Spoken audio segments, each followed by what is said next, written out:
Hello students, welcome to the channel. मेरा नाम है सयम बड़ोला और आज कैसे तुम आईआईटी जेईई मैथमेटिक्स में अच्छा स्कोर कर पाओगे, उसकी कुछ प्लानिंग, कुछ स्ट्रेटजी कि कैसे मैथमेटिक्स को पढ़ा जाए ताकि तुम लोग 120 में से 80 से ऊपर नंबर इजीली स्कोर कर लो, बिना कोई पैनिक हुए, बिना कोई डिप्रेशन में आए। बहुत सिंपल चीज़ें हैं, बहुत बारीकी से मैंने इन चीज़ों को एनालाइज किया है, उसके बाद ही मैं आप लोगों को बता रहा हूँ। तो आप लोग ध्यान से आज की 10-1 मिनट की ये बात सुनना और ये चीज़ अपनी मैथमेटिक्स की प्रिपरेशन में अप्लाई करना। मुझे पूरी उम्मीद है कि आपका अभी जो भी स्कोर आ रहा होगा, आप जो भी टेस्ट देते हो आईआईटी जेईई प्रिपरेशन के लिए, उसमें आपका स्कोर अच्छा ही होगा। सबसे पहली टिप, आप जिस भी कोचिंग में जाते हो, कोई सा भी एग्ज़ाम आपका होता है मैथमेटिक्स का, उसमें आप अच्छा कर पाओगे कभी आपने आज की 3-4 बातों को बहुत ध्यान से सुना और अपनी मैथमेटिक्स की प्रिपरेशन में इम्प्लीमेंट किया। सबसे पहली बात जो मैथमेटिक्स की प्रिपरेशन के वक्त तुमको ध्यान रखनी है वो है अपना पढ़ाई करने का तरीका बदलो। मतलब एक प्लानिंग होनी चाहिए प्रॉपर वे में कि मुझे ये सब्जेक्ट का ये टॉपिक पढ़ना है, उसके बाद क्या करना है। तो मैक्सिमम लोगों को ये डाउट रहता है कि मैथमेटिक्स कैसा सब्जेक्ट है, केवल प्रैक्टिस का नहीं। मैथमेटिक्स को पहले तुम पढ़ो, मतलब जो भी चीज़ तुमको स्कूल कोचिंग में पढ़ाई जा रही है, उसके जो तुमने नोट्स बनाए क्लास में बैठे बैठे, उसको अच्छे से बनाओ, ओके, ताकि जब तुम घर आके उसको पढ़ो तो तुमको समझ में आए ये चीज़ें डिस्कस हुई है। जैसे मेरे लेक्चर में भी मैं जो बात बोलता हूँ तुम उसको और अच्छे से लिखा करो, ताकि जब तुम उसको रिवाइज करो तो तुमको चीज़ें समझ में आए कि अच्छा ये चीज़ बोली थी। ओके, कंसेप्ट बनाया करो। जो सबसे इम्पॉर्टेंट चीज़ है वो है शॉर्ट नोट्स। क्या मतलब है शॉर्ट नोट्स का? ओके, शॉर्ट नोट्स बनाओ। जो भी टॉपिक तुम पढ़ रहे हो, मान लो तुमने पढ़ा स्ट्रेट लाइन, ओके, एग्जाम्पल ले रहे हैं, जैसे तुमने पढ़ा स्ट्रेट लाइन टॉपिक, तो टॉपिक पूरा पढ़ लिया, मान लो उसकी थ्योरी 150 पेज की है, तो उसको कंप्रेस करके 20 से 21 पेज में पूरी उसकी समरी चैप्टर की, क्योंकि कोऑर्डिनेट ज्योमेट्री का वेटेज बहुत ज़्यादा है और हम भी पूरा उसको डिस्कस करेंगे इसी साल क्लास 12th में ही। ओके, तुम देखोगे कोऑर्डिनेट ज्योमेट्री से हर साल मैथमेटिक्स में 5 क्वेश्चन ऑन एन एवरेज पूछे जाते हैं। कभी 6 भी पूछ लेता है, कभी 7 भी, कभी 4 भी, पर 5 ऑन एन एवरेज हर साल पूछे जाते हैं। मतलब कितने नंबर का वेटेज है? 20 नंबर का। यही क्लास 11 का टॉपिक है जिसका सबसे ज़्यादा वेटेज है। ओके, तो यार जिन बच्चों की क्लास 11th बिगड़ी भी है तो बाकी सब टॉपिक को याद मत करो, केवल ये टॉपिक अच्छे से हमें करना है। ओके, तो बाकी सारे जो टॉपिक है, सीक्वेंस एंड सीरीज, ट्रिग्नोमेट्री और अपन ने जो भी देखे हैं, बाइनोमियल थियोरम, ये सारे चैप्टर्स का वेटेज केवल एक क्वेश्चन का 4 नंबर का क्वेश्चन आता है। ओके, तो हमें वो टारगेट करने वो चैप्टर जिनका वेटेज ज़्यादा हो। अब कोऑर्डिनेट ज्योमेट्री एक बहुत बड़ा टॉपिक है, मगर इसमें बहुत सारी चीज़ें याद रखने की है। तो कोऑर्डिनेट ज्योमेट्री के शॉर्ट नोट्स बनाओ जिससे तुम्हारा पूरा चैप्टर समराइज वे में हो जाए। अब कोऑर्डिनेट ज्योमेट्री में क्या रहता है? Equation of tangent, equation of normal, locus, किसी भी पॉइंट का निकालने के लिए कंडीशंस, प्रॉपर्टीज होती है पैराबोला की, इलिप्स की, हाइपरबोला की, वो सारी चीज़ें शॉर्ट नोट्स में लिखो। कभी कोई अच्छा क्वेश्चन तुम्हें मिला, मतलब जब तुम प्रैक्टिस करने बैठे, सबसे पहली चीज़, जब तक तुमने थ्योरी नहीं पढ़ी है मैथमेटिक्स की, क्वेश्चन की प्रैक्टिस मत करना। ये बहुत बेकार स्टेप होती है। बहुत सारे बच्चे क्या करते हैं कि थ्योरी देख देख के क्वेश्चन लगाते हैं, वो बहुत गलत तरीका है। पहले थ्योरी तुम्हें याद रखनी है, उसके बाद तुम क्वेश्चन करो।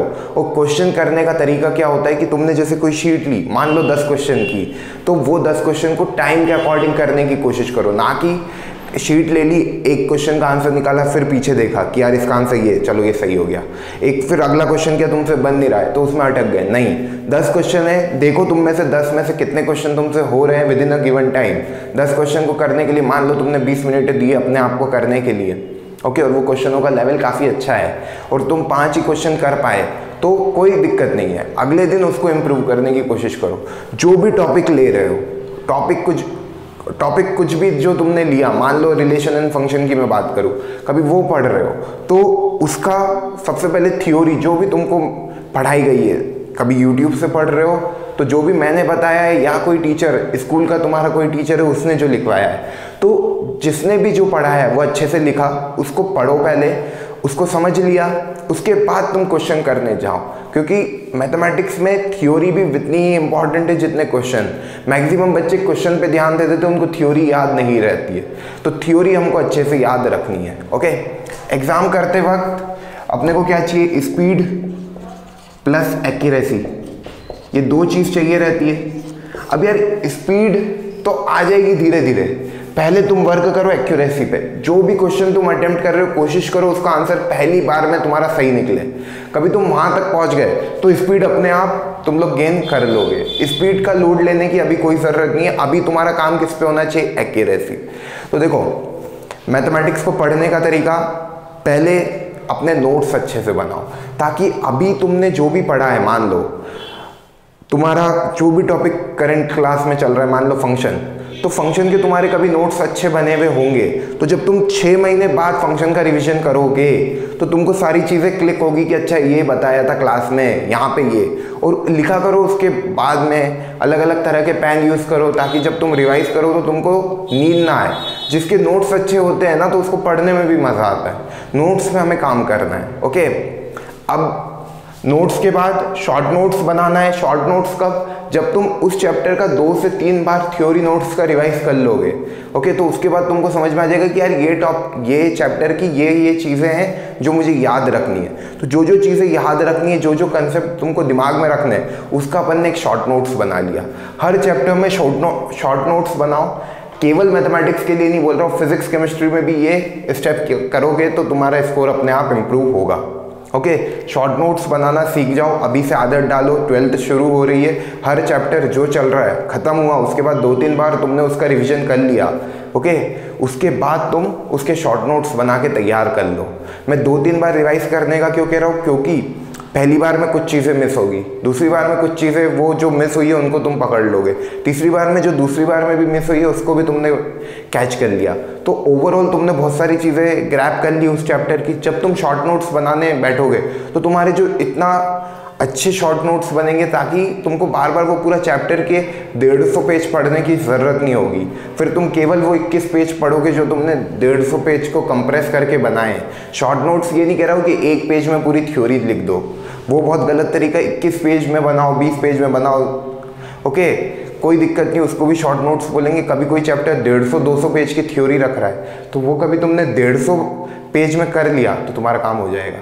ओके, ये चीज़ हो गई। उसके बाद तुमको मैं बता देता हूँ कि किस चैप्टर का कितना वेटेज है।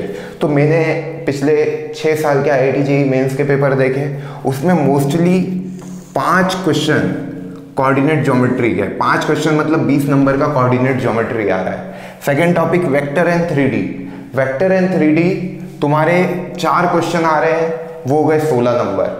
ओके, ये 2 चैप्टर तो कोऑर्डिनेट मतलब ज्योमेट्री के ही हो गए। और वेक्टर 3D और कोऑर्डिनेट ज्योमेट्री, कभी इसके 6 क्वेश्चन भी आ जाते, कभी इसके 5 भी। तो यार तुम देखो 9 क्वेश्चन, 5 और 4, 9 क्वेश्चन 30 में से इन 2 चैप्टर से आ रहे हैं। तो हमारे ये दोनों चैप्टर बहुत अच्छे होने चाहिए। ओके, तो ही तुम JEE में अच्छा कर पाओगे, क्योंकि वेटेज इनका काफ़ी ज़्यादा है। फिर इंटीग्रल कैलकुलस। इंटीग्रल कैलकुलस में डेफिनेट इंटीग्रेशन और इनडेफिनेट इंटीग्रेशन। जो इंटीग्रल कैलकुलस का भी इंपॉर्टेंट टॉपिक है वो है डेफिनेट इंटीग्रेशन। इनडेफिनेट इंटीग्रेशन से इसलिए क्वेश्चन नहीं पूछते क्योंकि बच्चे ऑप्शन को डिफरेंशिएट करके आंसर निकाल देंगे, तो डेफिनेट इंटीग्रेशन से पूछे जाते हैं क्वेश्चन। 3 question 12 number. तो यार कभी ये 3 ही तुम देखो, 5, 4, 9, 3, 12 क्वेश्चन तो इन 3 चैप्टर से ही आ रहे हैं।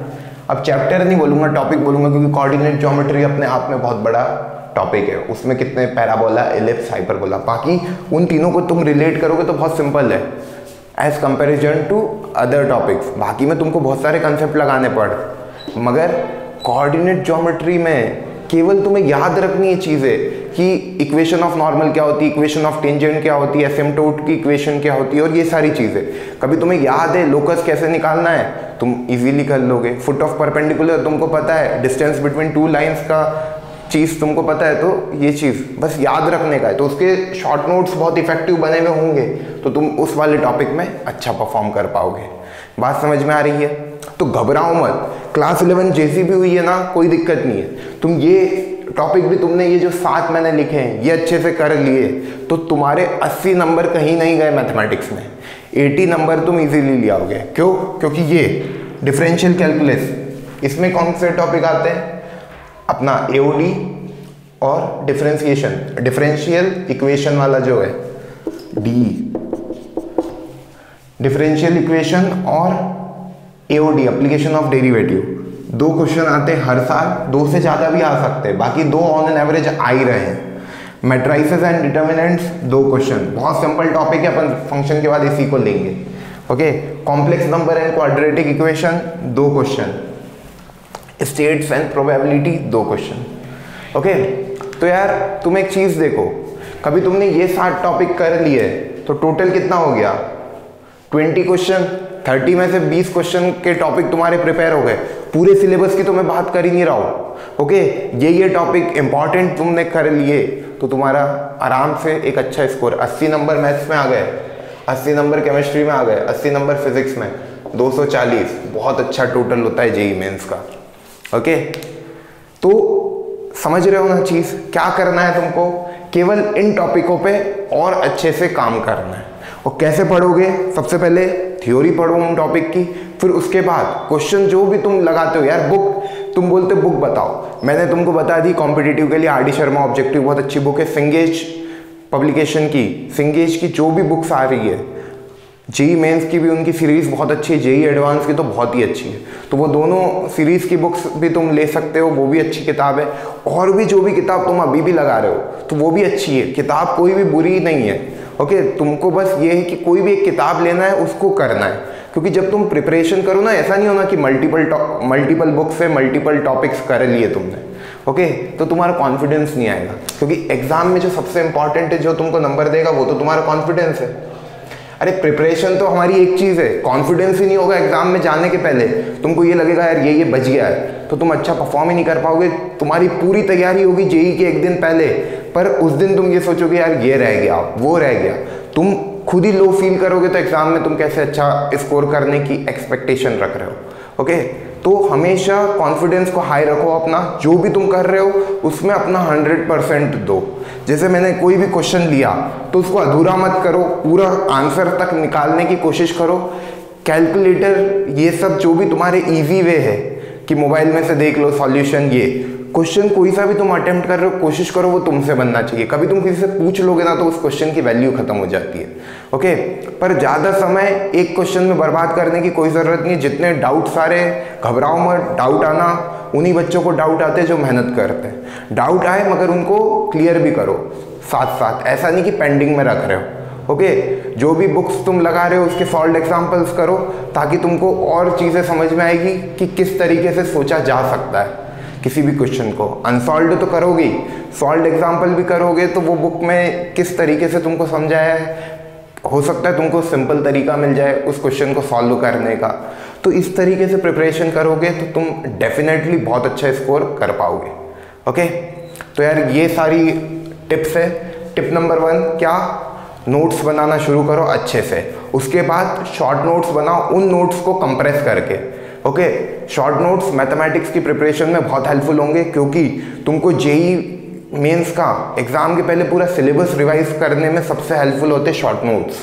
ओके, जो भी तुमको अच्छा क्वेश्चन मिल रहा है, गुड क्वेश्चन की चैप्टर वाइज एक किताब कॉपी बनाओ, कि मतलब ये क्या तरीका होता है। मैंने अपने टाइम बनाई थी, मान लो मैंने रिलेशन एंड फंक्शन से शुरू किया, मैंने उसका वीक नंबर 1 मतलब ये पहला हफ्ता है मान लो, उसमें मैंने वो चैप्टर किया और मेरे को 3 डाउट आए। वो तीनों क्वेश्चन बहुत अच्छे थे, तो उनके कंसेप्ट लिख के मैंने उस कॉपी में उसको लिख लिया। उसके बाद मैंने जब 1-2 महीने बाद वापस से उस चैप्टर को रिवाइज किया, तो मैं जब शॉर्ट नोट्स पढ़ूंगा उसके बाद मैं वो बुक खोलूंगा जिसमें मेरे को ये 3 डाउट आए थे और ये बहुत अच्छे क्वेश्चन थे, इसमें क्या कंसेप्ट लगा है, रिवीजन में वो वाले क्वेश्चन हमेशा लिया करो जो तुम्हारे डाउट आए हो, क्योंकि वो डाउट थे तो हो सकता है कि बाद में भी तुम अटेम्प्ट करो तो नहीं बने। जो क्वेश्चन पहली बार में बन जाता है उसकी बहुत सारी चांसेस होती है कि वो दूसरी बार भी करोगे तो बन जाएगा, मगर जो क्वेश्चन पहली बार में नहीं बना है वो तुमको किसी ने बताया है तो उसको रिवाइज करना मत भूला करो। ओके, किसी भी क्वेश्चन को कर रहे हो तो आंसर तक निकालने की कोशिश किया करो, आलसी मत किया करो कि आधा हो गया इसके बाद ये करना है। ओके, कैलकुलेशन पूरे हाथ से किया करो, क्योंकि एग्जाम में तुमको ना मोबाइल मिलेगा ना कैलकुलेटर मिलेगा। ओके, इससे क्या होगा, तुम्हारी आदत होगी तो दिमाग में ही तुम प्लस माइनस मल्टीप्लाई डिवाइड करने लग जाओगे। ओके, फोर्थ चीज़, कॉन्फिडेंस हमेशा हाई रखा करो। जो भी टॉपिक पढ़ रहे हो हमेशा लो फील मत किया करो। जैसे मान लो मैंने बाइनोमियल थ्योरम पढ़ा तो यार मेरे को पूरे टाइम ये रहना है कि यस ये मेरा हो गया। ओके, मेरे को अब इसका कोई भी क्वेश्चन आएगा मुझसे बनेगा, इतने लेवल की पढ़ाई करो। जब तक तुम अपना 100% नहीं दोगे कॉन्फिडेंस बिल्डअप नहीं होगा। तो हमेशा कोशिश करो कि तुम अपना 100% दो किसी भी चीज़ को करने में। ओके, तो यार ये सारी चीज़ें अप्लाई करो। मैं ज़्यादातर बोलूँगा कि जो बच्चे शॉर्ट नोट्स अभी तक नहीं बनाते हैं प्लीज़ बनाना शुरू करो, ये बहुत हेल्पफुल होते हैं एग्ज़ाम के 2-3 हफ्ते पहले से। ओके, और हर बार जब भी तुम कोचिंग का भी कोई टेस्ट दोगे तो केवल ये पढ़ोगे, तुम्हारे अच्छे मार्क्स आ जाएंगे। शॉर्ट नोट्स ऐसा नहीं कह रहा हूँ कि एक पन्ने का होगा, वो 20 पेज का भी हो सकता है, बाकी उसमें बहुत अच्छे से कंप्रेस करी हुई चीज़ें होगी जो तुमको लगता है कि यार ये चीज़ मैं भूल रहा हूँ और ये कंसेप्ट याद रखना है। वो पूरे चैप्टर का रिकॉल, वो कहते हैं ना समरी, तो वो पूरे चैप्टर की समरी लिख दो शॉर्ट नोट्स में। ओके, तो मैथमेटिक्स केवल न्यूमेरिकल का पार्ट नहीं होता है, थ्योरी भी तुमको अच्छे से आनी चाहिए, तो उसके लिए शॉर्ट नोट्स बहुत अच्छा तरीका है थ्योरी को याद रखने का। ओके, और ये वाले चैप्टर कोऑर्डिनेट ज्योमेट्री में पूरा कराऊंगा, बेफिक्र रहो। सिलेबस कोशिश करेंगे दिसंबर के पहले हो जाए। ओके, कोशिश करने का ही बोल सकता हूँ, गारंटी कोई चीज़ की नहीं है। ओके, आप लोग मेहनत करते चलो। ओके, वेक्टर 3D ये वाला चैप्टर भी करेंगे, बहुत इंपॉर्टेंट चैप्टर है। 4 से 5 क्वेश्चन हर साल आते हैं, 16 number. Okay, integral calculus, calculus तो पूरा ही देखना है। लिमिट, कंटिन्यूटी, डिफरेंशिएबिलिटी, सारे चैप्टर वापस से देखेंगे जो जो 11th में भी हो गए हैं, 12th में हैं वो सारे चैप्टर, तो उनको डिटेल में पढ़ेंगे। उम्मीद करते हैं आज का वीडियो आपको समझ में आई होगी चीज़ें। तो इस तरीके से प्रिपरेशन करो, ऐसा नहीं रैंडमली कोई भी टॉपिक उठा लिया। ओके, और एक रजिस्टर बनाओ कि मैंने इस चैप्टर की थ्योरी पढ़ ली है, इस चैप्टर के शॉर्ट नोट्स बना लिए। जैसे कैसे बनाओगे, एक कॉपी बनाओ जिसमें लिखा रिलेशन एंड फंक्शन। मान लो पहला कॉलम मैंने इसकी थ्योरी अच्छे से बनाई है, फिर मैंने थ्योरी रिवाइज कर ली है, कितनी बार की है उसका नंबर लिख देना इधर। फिर शॉर्ट नोट्स बना लिए तुमने उस टॉपिक के। ओके, उसके बाद तुमने क्वेश्चन लगा लिए जो भी तुम बुक यूज़ करते हो उससे, जो भी तुमको कोचिंग का मटेरियल मिलता है उससे। ओके, जो बच्चे कोचिंग नहीं जाते, जो भी रेफरेंस बुक वो यूज़ कर रहे हैं उसके कितने क्वेश्चन तुमने इस टॉपिक के लगा लिए। ओके, इस तरीके से तुम अपना वो बनाओ। ऐसा भी नहीं होना चाहिए कि एक ही चैप्टर का तुमने 20 बार रिवीजन कर लिया और एक चैप्टर तुम्हारा रह ही गया। ओके, तो प्लानिंग करते हुए चलो। क्लास 12th है, 12th बोर्ड पे भी हमको इतना ही ध्यान देना है जितना कॉम्पिटिटिव एग्जाम में ध्यान देना है, तो उसके प्लानिंग का भी एक वीडियो बनाऊंगा। ये है class 12th mathematics competitive level पे कैसे हम तैयारी करें। ओके, उम्मीद कर रहा हूँ ये चीज़ें समझ में आई होगी, अप्लाई करो। कोई डाउट आ रहा है तो कमेंट करके पूछो, मैं कोशिश कर रहा हूँ कि आपकी जो भी कमेंट मुझे लगती है कि इसका आंसर देना चाहिए मैं दे देता हूँ। ओके, तो क्वेश्चन कभी कुछ आ रहा है इससे रिलेटेड पूछो, और कोशिश करो कि एक प्लानिंग ओरिएंटेड वे में काम करो। ऐसा नहीं किसी भी डायरेक्शन में भाग रहे हो, एक पर्टिकुलर डायरेक्शन होना चाहिए सिलेबस को कंप्लीट करने का तुम्हारी तरफ से भी, कि यार ये टॉपिक मेरे अच्छे से हो गए। तो जब तुम रिवाइज करोगे तो उन टॉपिक को कम टाइम दोगे, जो टॉपिक अच्छे से नहीं हो उनको ज़्यादा टाइम दोगे। तो ये सब है। ओके, ऑल द बेस्ट, अच्छे से एग्ज़ाम दो। मतलब एग्ज़ाम तो अच्छे से देनी है, अभी एग्ज़ाम की तैयारी भी बहुत अच्छे से करनी है। ओके, जिनकी अभी जेईई मेन से अप्रैल में, ओके, उनके लिए शॉर्ट नोट्स कभी बने हुए होंगे तो बहुत मदद मिलेगी तुम लोगों को। केवल ये पढ़ लो, तुम्हारा काम हो जाएगा। ओके, कभी तुमने पूरे साल भर अच्छे से मेहनत की है तो।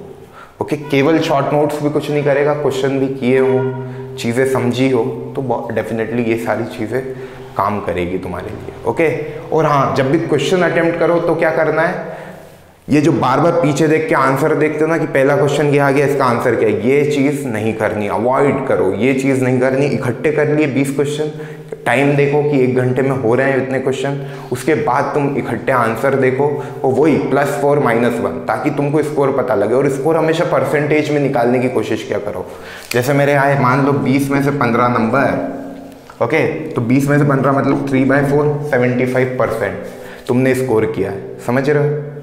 तो इस तरीके से तैयारी करोगे तो बहुत मदद मिलेगी तुमको, ओके, समझ रहे हो ना। 75% क्वेश्चन तुमने सही किए। इस तरीके से परसेंटेज वाइज मेहनत करो और खुद से कंपटीशन करो कि यार 20 क्वेश्चन हो रहे 1 घंटे में, कोशिश करो 25 क्वेश्चन हो 1 घंटे में, कोशिश करो 30 क्वेश्चन हो 1 घंटे में।